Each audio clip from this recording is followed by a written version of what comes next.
Yo, it's Joel and Mo, and today's video we're going to be breaking down exactly how we went from 0 to 65 units in just under 3 years, generating over £150,000 per month in our business. We're going to be breaking this down in 3 different parts. Mindset, we're going to be going into the detail about the numbers that took us from each stage as well, and then finally the strategy that we used for each step of the journey. So throughout this video, we're going to be going through exactly what we did to take us from 0 to 5, from 5 to 10, and then finally from 10 to 65 units. So let's get into it. From the 0 unit mark, my mindset here was just get the reps in, right? So I knew that I didn't know anything at all. So I was reaching out to landlords. That was the strategy. Where was I reaching out to landlords? Open rent, Gumtree. I wasn't too focused on the actual spec of the property. It was more just reaching out to landlords, getting reps in, working out my pitch, working out what words that I naturally said and what words I shouldn't say. Words like Airbnb, words like company let, words like rent to rent, all words that you should stay away from when talking to landlords. In terms of numbers, I had around £8,000 saved in the bank at that time from my savings. I was working a 9 to 5 as an aerospace engineer. I was on a good salary and I managed to save up about 8K. And I knew that I wanted to start a rent to serviced accommodation business. So it took me about 4 months of reaching out to landlords. And as I mentioned, I was saying all the wrong things. What was happening is I was finding the numbers on Open Rent and Gumtree, phone up the landlord or the agent and have a conversation with them. A lot of the time the conversation would be, I'd have a shaky voice, I was nervous. I didn't really have the self-belief at the time. I didn't even know whether Airbnb worked at that time, I'll be real. I was still trying to prove the concept. You know, can you actually make money from Airbnb? It was an unknown for me at the time, right? So it's proof of concept. This is how the conversations went a lot of the time. Hi, my name is Joe. I'd like to take this property on for a company let, and the phone will get put down. That happened for 4 months straight, guys. And it got to a point where I was like, look, I need to switch something up here. So I actually ended up paying a deal sourcer for my first deal. And I got the keys. I thought I was gonna be a millionaire at this time. You get the keys, you put it on Airbnb, you snap a few photos, boom, the bookings come flying in. Boy, was I wrong. So I took this unit on in around August 2023. It was going well.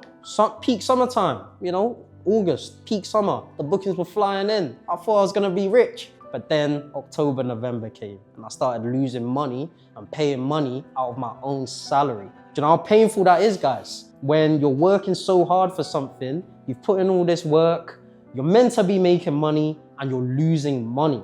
But that didn't stop me. My mindset here was just to keep on going. So I managed to use that first deal that I had from landlords to then use that as proof of concept to attract other landlords. So I continued the outreach methods that I was using, which was the Open Rent, the Gumtree, the Rightmove as well, to continue outreaching. So I managed to get my hands on units 2 and 3 through this methodology. I ended up working with an Airbnb consultant around this time as well to learn how to correctly market and set up my properties. And through that, I ended up securing the additional units that I just mentioned. But the issue I had here was that rent to rent is very capital intensive. You know, my first deal took a £3,000 sourcing fee plus furnishings plus first month's rent. So that first deal probably cost me about 5 grand in total. But I wanted to continue on. So got unit number 2 up and running.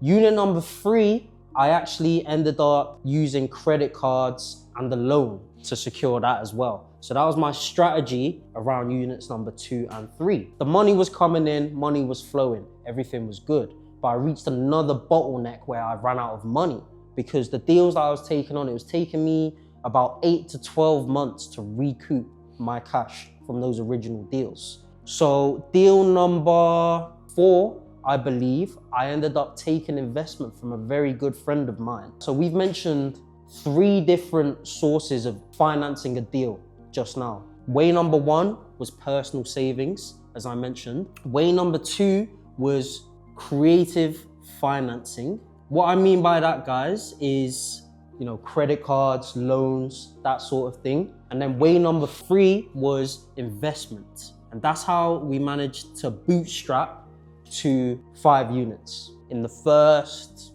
sort of year or so of the journey. So I found investment through reaching out to my personal network. You know, I was sort of posting on social media what I was doing, but I was also telling everyone around me what I was doing as well. And they were seeing what was going on. They saw the bookings coming in and people wanted to get involved. So one of my good friends actually invested about £7,000 into the business at this point as well. That's what I used to finance additional deals going forwards. You know, I was making a bit of money at that time, but it was just taking a lot of time to recoup the cash.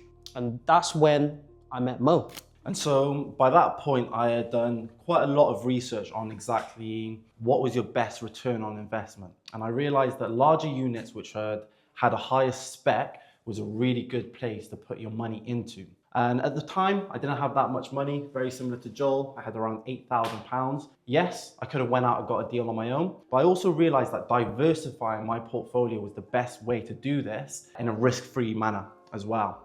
So myself and Joel started working together on deals, trying to source properties and trying to scale as quickly as possible. So by that point, we'd already proven that the concept was working. And all it took for us was to take these strategies and turn it into overdrive. So what I was doing was outreaching to anyone and everyone that I could. Facebook groups, sources, you know, OpenRent, Gumtree, Rightmove. I had let every sourcer in the area that was sourcing in Bristol, and I let them know, look, I am someone ready to invest into Bristol. But at the same time, I didn't have that much money. Like we said, only £8,000. If I had went through the sourcer, that would have taken up 3,000, or near enough half of what I had. So what did I do?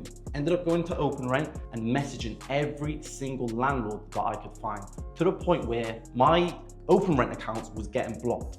I had to create new accounts and they were getting blocked, so I had to create more. At the same time, sources was reaching out to us. What the sources used to do is bring me properties, let me know, and what that proved to me was that property was ready to go out onto Airbnb through a company let. But what did I do to skip out on the sourcer? And it might sound a little bit unethical, but I'm going to be explaining exactly what I did to skip out on the sourcer and go straight to the landlord, because that's exactly what you want. You don't want a middleman in the middle of these deals, because that costs you a lot more money. What I did was get the information from the sourcer, such as the address, and what I used was a website called Prime Location. And so what Prime Location is, it's essentially a centralized database for all properties within the area. So it pulls in all the information from OpenRent, Gumtree, Rightmove, and puts it into its own database, so you don't have to go looking for these properties on each of these websites. And through that, I was able to go straight to the landlord. Another method that I used to use was going straight onto land registry. So I'd get the address, put it into land registry, pay £3, and that would give me the information of the landlord. And what I would do is go onto Facebook, type up the landlord, and message the landlord straight away. And what that did was save us on the £8,000, but also gave us a massive pipeline of deals to work with. But one thing that was really important to me at the time was that I understood marketing. And I was pretty picky on the type of specification of the properties that we were getting. So I made sure that these properties were in prime locations, but also furnished to a very well standard, or at least built to a well standard. At this moment in time, this was around September 2024, and we've taken on unit 5, 6, and 7 using this method. Something I want to break down, guys, is that these creative financing strategies here are very risky, but the only reason that I felt confident enough to pursue these was because I'd already proven the concept here. I remember that feeling when that first booking landed. I was like, oh shit, you can actually make money through Airbnb. It's real, it's not a scam, you know? And through that confidence and that feeling was how I was confident enough to pursue these other strategies. I wouldn't, you know, unless you're confident, you can end up in a serious pickle if, you know, you just pursue these strategies without the confidence, without the know-how, without the return. Because at the end of the day, you take a credit card out, you have to pay the money back. If someone invests in you, you have to pay the investor back. So you need to have the confidence in what you're doing to be able to pursue these strategies. So we carried on, and that took us to around 10 units, guys, using these creative strategies. And we were moving aggressive, guys. We were young, still are. We were hungry, and we just wanted to make things happen.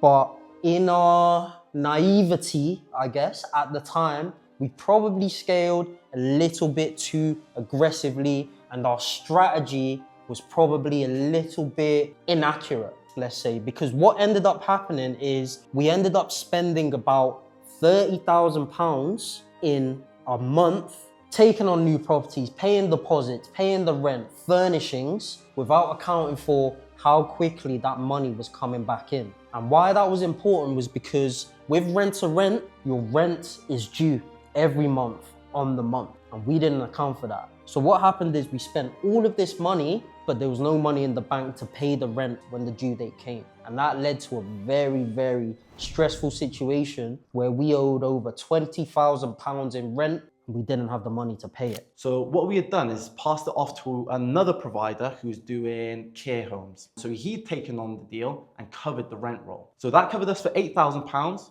£4,000 plus a little bit of profit, and the remainder of that rent roll we were making through booking. The bookings and the marketing went into overdrive, guys. Absolute overdrive. We were charging, and we moved to one night stays. Yes, on the long term, that doesn't work, but for that period of time, it did work and it covered us. We just needed to get some money in fast at that time. I guess the lesson there was make sure you're dialed in on your strategy from day one. Make sure that you're cash flow forecasting as well, so that you know when your rent's due, you know roughly how much money is coming in and when, and that allows you to plan and scale efficiently rather than going through the stress that we had to go through at this time. That situation was a blessing in disguise. Massive. Because of what it led to. If we didn't go through that situation, we never would have been able to scale to the 65 units that we did scale to. And so by this point, we were pretty known within Bristol, and a reputable landlord reached out to us saying, guys, would you like to take my property on? And me and Joel, you know, we're very hungry people, we said yes, but we couldn't have done it through our usual method of rent to rent. And this is where the mindset changed completely. Yes, through rent to rent, you can make more profit on a monthly basis, but I remember myself and Joel having a conversation saying we were never going to leave rent to rent. We're never going to touch management. Why? Because at the time, like I just mentioned, through rent to rent, you do make more money, but management, you make a little bit less money. But what we didn't understand was the risk. On management, the risk doesn't fall onto us. And we had the know-how, the knowledge on how to operate Airbnbs and cash flow them effectively. So we offered them a management deal. So we went to the viewing, had a conversation with the landlord, explained the situation that we were in, and the landlord was still locked into the Airbnb method. He knows that he was making more money and his asset was being looked after. So he said to us, guys, why don't you take on this deal as a management deal? And that's when our eyes lit up and we had the ideas coming through. We realized that we can take on properties without having to spend upfront cash and still make money on them. And we realized we can scale a lot more effectively using this method. And that's when our business absolutely exploded, guys. So we've taken on this deal, and the current condition of the property wasn't quite the condition that we usually work with. Like I said, the marketing, the furnishings is a really big aspect of making a successful Airbnb work. So we completely refurbished this place, furnished it, and brought it back up to spec so that it can go out onto Airbnb and start getting the bookings through that route. You gotta remember, guys, we just spent about 30 grand in 1 month to try and make a return, and now we've been offered an opportunity to take on a unit with no money down for an unlimited return. That was a light bulb moment for us at this time, and a moment which completely changed our business, which we're gonna go into now. So following on from that property, we took this property on and we were making this landlord money, and we were making money for ourselves as well. We didn't know this was possible. So from that, we now double down on this strategy, which was the strategy of management. So management, guys, is essentially where you manage a property on behalf of the landlord. You take a commission of the total revenue from that property, and the landlord takes the rest. And typically, if you do it right, the landlord makes more money than they normally would on the long-term rental market, and you make your money, zero investment down. And it's a little bit more of a different strategy through what we were doing currently, which is the rent-to-rent model, where you take the property from the landlord, pay him a rent, and then keep the profits at the end. You're doing a service for the landlord in this case, which is the management route that we just spoken to you guys about. So following this, we were like, management, that's the way. We don't have to be forking out thousands of pounds, and we can scale endlessly with as many landlords as we could find. So we went back to the drawing board. We went back to outreaching. We tried some new outreach methods and strategies here as well. We were outreaching through what's called the co-host program on Airbnb. Let me break that down a little bit for you. The co-host program on Airbnb is when you're a super host, Airbnb promotes you to other new hosts in the area where they can partner up with a more experienced host to help them make money from their property on Airbnb. We found quite a few different landlords through this strategy at that time, and we offered our services and managed to close landlords through that. And what ended up happening over time, guys, was something amazing, because we were making these landlords more money than they would make normally. And they were so happy with our service that they went on to tell their friends. They went on to tell their brothers. They went on to tell their family members about what we could do for them. And through word of mouth and referrals, that's how our business exploded from start of 2025, the end of 2024, all the way up to where we are today. And they weren't just telling their friends just for the sake of talking about us. We were offering a real service to these landlords. We were protecting their assets, keeping their property in a tip-top condition, but not only that, increasing the value of their asset. And this is where we learned to furnish properties properly. And so we weren't just taking on properties, we were furnishing them and launching and marketing these properties and turning their business from something that creates a consistent income into a more business-driven model. So at this stage, around the 10 unit mark, we were probably doing about 30 to 40K in revenue per month. But we'd acquired a skill set, right? We'd acquired the skill set of marketing properties. We'd acquired the skill set of setting up our calendars correctly. We acquired the skill set of cash flowing properties. And now we were doubling down on what the landlords actually wanted. So as part of that, we offered an additional service in the form of furnishings, because a lot of the landlords that were coming to us, the property wasn't ready to go. It wasn't ready to list on Airbnb. And we knew that this is something that the landlords needed, was help and guidance from the process of bringing us a blank canvas to something that actually prints them money and makes them money every month. So by offering this additional service of furnishing their properties, apart from making money from just bookings, we were also making money from furnishing their unit. This was an additional revenue or additional influx of cash into our business. And this was very useful for landlords because they knew they could just bring us the keys and they knew within 2 weeks to a month, their property would be making money. And this is the reason that landlords were spreading the word and telling their friends. As the business grew and more landlords came to us, we now reached another operational bottleneck, which was delivering the service. And to make that happen, Mo and I, it wasn't enough. So at this stage now, the focus for us was around refining our operations. So in refining the operations, we knew that we now needed some help in the space. And how help looked was developing a team. This is when we took on our first hire in the form of a VA from the Philippines. And this VA's role was around guest communications and operations, making sure that the properties that we took on were actually generating the revenue that we promised to these landlords. Another very important part of that was optimizing the listings. Airbnb is a very competitive market. Some people say Airbnb might even be saturated. And so one part of that was making sure that our listings was being competitively shown in each and every search. So just a quick recap. So we started the business with no knowledge. We financed the business through everything we went through here. We learned the skill of marketing and cash flowing properties. We ran into a bottleneck with finances. We then switched to management. Our management business then began growing. We then ran into operational issues that we've highlighted. We started to grow a team to handle the operational issues, and we continue to deliver on our service and continue to scale the business and take on more and more units. And we continue to meet the operational demand, grow the team to the point we're at today, which is the 65 unit mark. We now have a team, a full-time team of 6 staff working for us, making sure that the operations are always delivered to.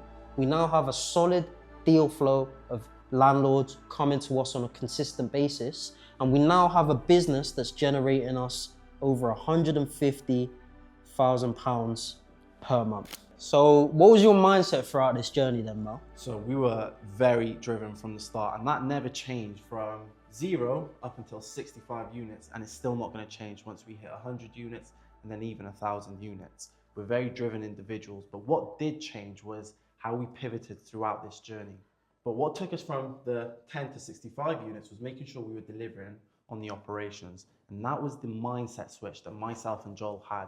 We went from running a side hustle to a fully operational and sustainable business. And that's really important in this. We were in this for the long term. And to stay in it for the long term, we need to make sure that the operations are running correct on a day-to-day basis and also on a task basis as well. So we have really grown as individuals, understanding new skills and really implementing these new skills as well. Managing a team, making sure that we're getting the best out of this team as well. And this is something that we're still striving towards till this day. Just to break down the mindset a little bit as well here, guys. I remember when I took on my first unit and I had my first maintenance issue come in.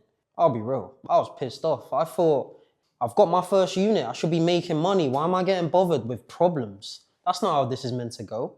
And, you know, I dealt with the issue, we kept going, but that mindset has now developed to a place where I expect issues to happen. And rather than thinking, why is this issue happening to me? It's more around, how do we make sure operationally that this issue doesn't happen again, or this issue gets handled in a much smoother mindset. So the stage we're at now is more managing the team. When we went from managing properties to managing people, how to get the best out of the team, how to make sure that our operational standard is always hit by the team, so that me and Mo can focus on the more high leverage tasks.